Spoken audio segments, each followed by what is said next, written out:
Lisa, a loving and devoted mother, had let her two young children, Mark and Elena, ages 5 and 7, play near the pool while she prepared food. She heard the laughter of the little ones from the window, running from one side to the other. However, suddenly, the happiness disappeared. In the blink of an eye, Elena fell into the water, the glow of her smile soon turning into a silent scream of despair. Mark, in panic, screamed at the top of his lungs for his mother to help.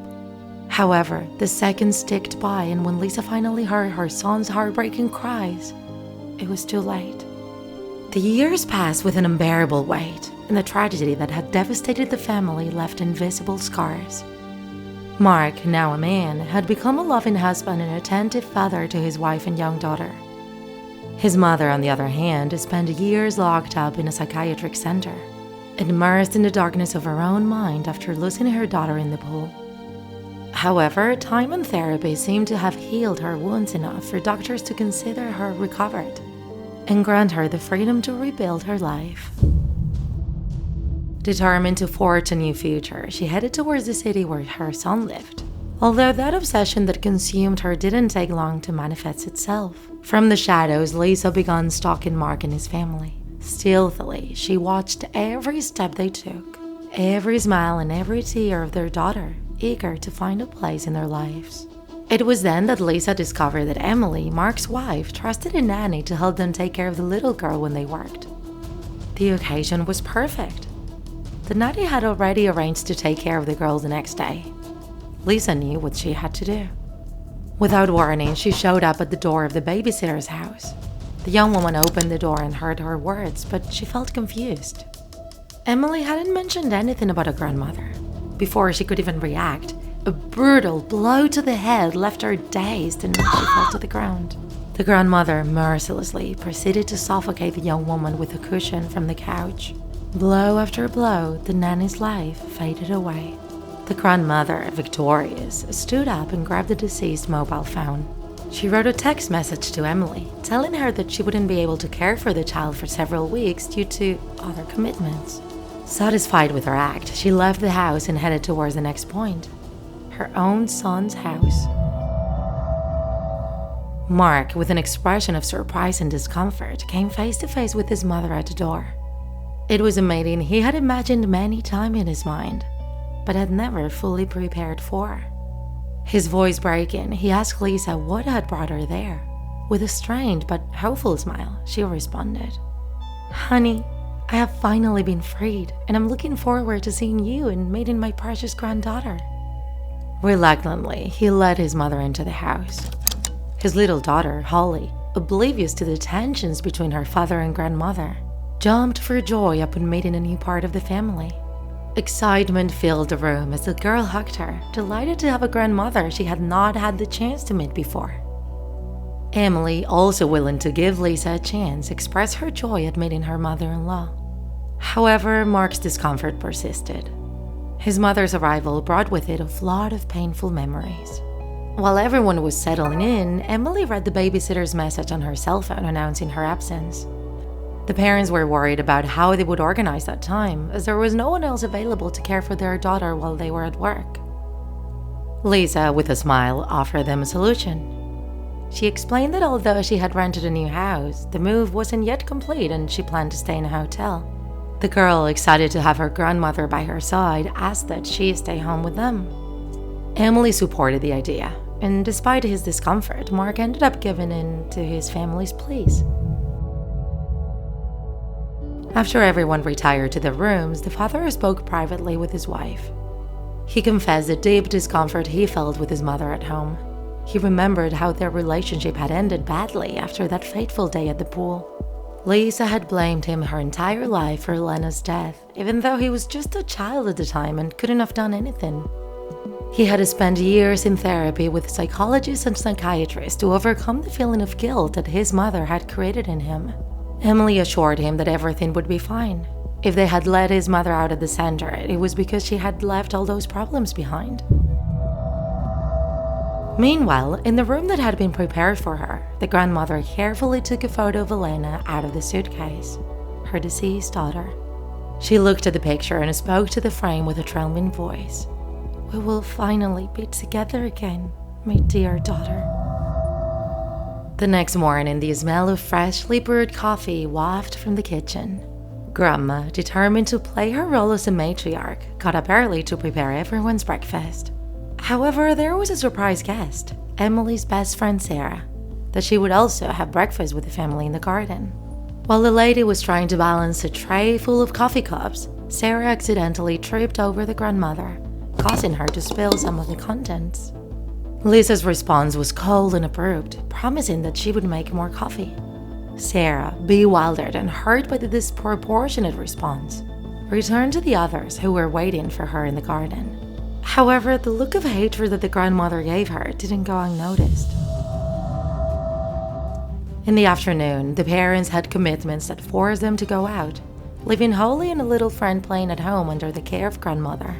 While the lady was watching the two girls having fun, she saw that they were getting too close to the edge of the pool and she felt a chill.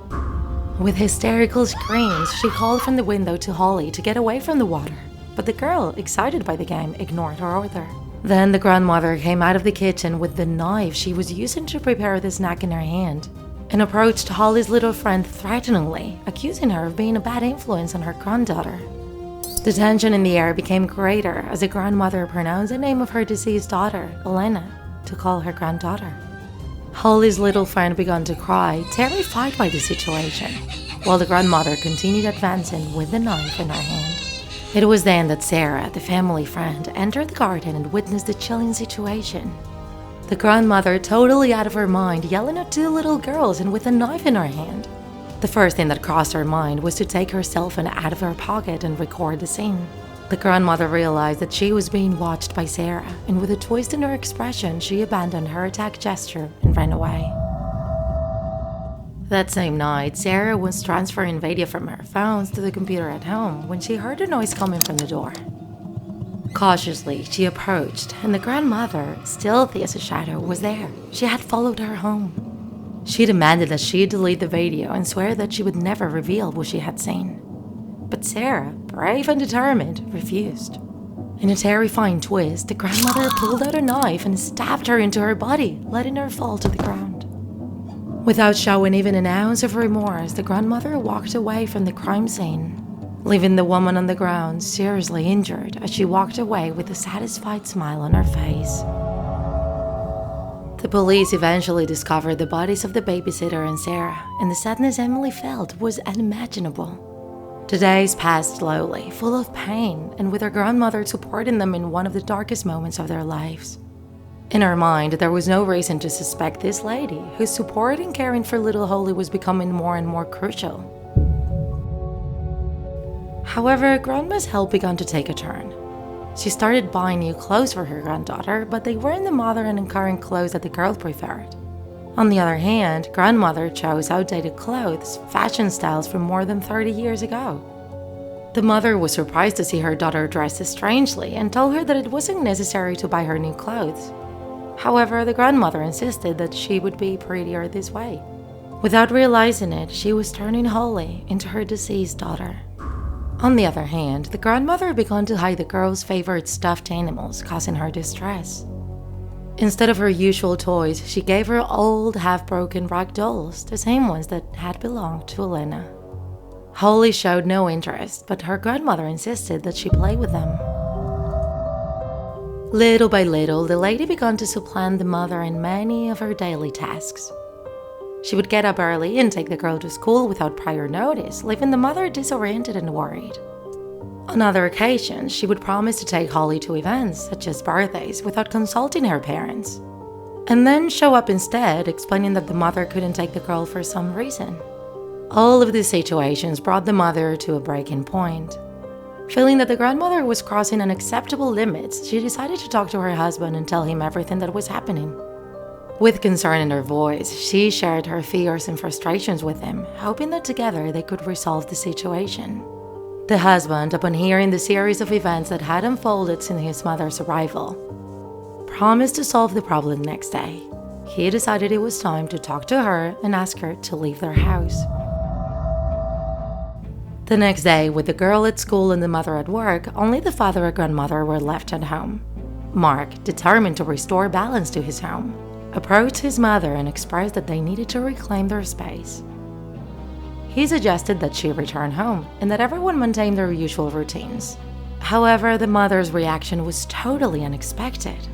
Grandma showed her true colors, releasing a wave of anger and resentment pent upon years. She began to blame her son, reminding him over and over that he had been to blame for the tragedy at the pool, which had taken her daughter from her. Mark, stunned and dismayed, asked her to stop blaming him and shouted at her that her behavior was unacceptable. But her mother became increasingly aggressive, insisting that she would now get back to the daughter he had taken from her. The situation became uncontrollable, and the woman pushed Mark, who fell rolling down the stairs of the house, remaining unconscious.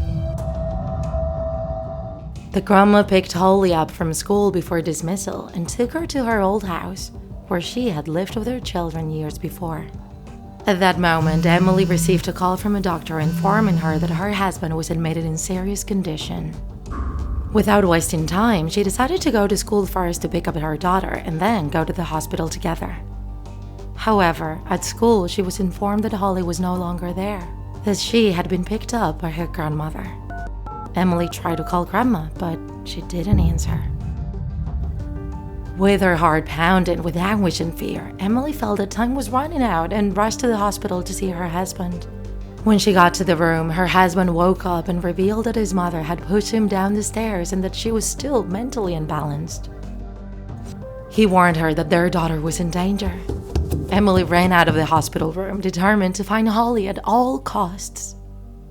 After a series of unsuccessful searches, she came to the conclusion that the grandmother might have taken her to the house where her husband had grown up.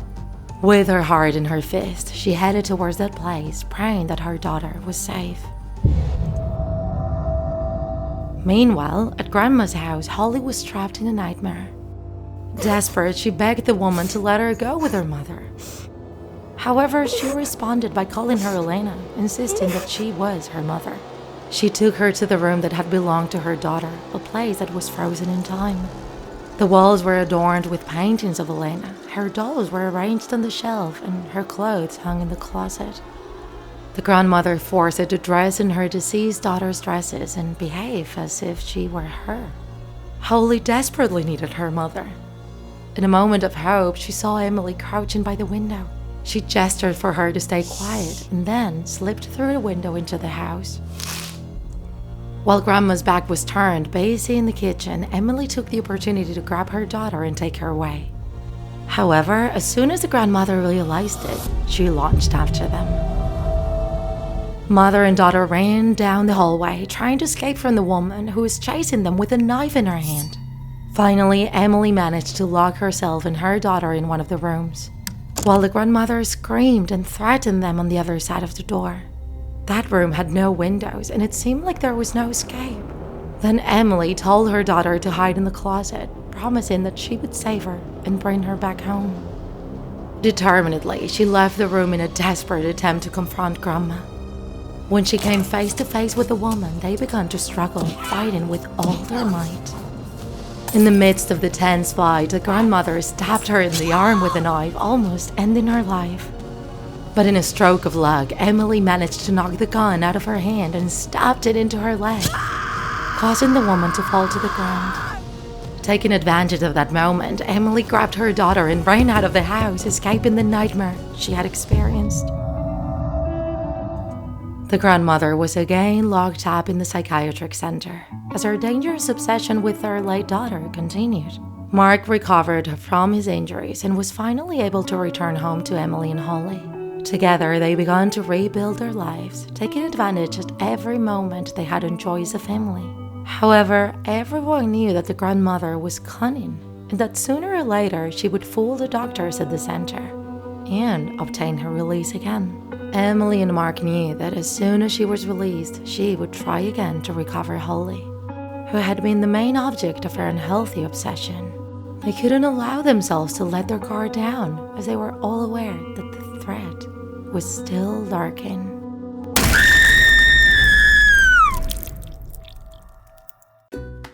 If you enjoyed this video, don't forget to like it, and if you want to see more Draw My Life videos, subscribe to our channel. See you in the next episode.